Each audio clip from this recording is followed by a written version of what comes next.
Tento týždeň sa skončila kampaň na Doniu, kde sme sa snažili získať peniaze na nákup náhradných dielov pre drony pre chalanov z jednotky Kraken.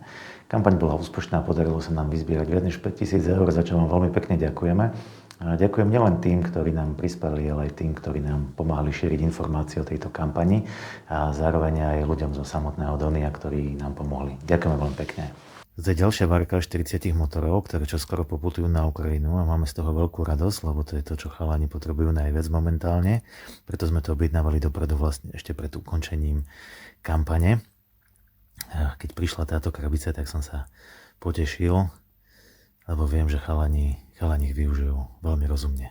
A keďže drony bez vrtulu veľmi nelietajú, tak spolu s motormi posielame chalanom aj tieto vrtule, ktoré sa čoskoro zapoja do práce.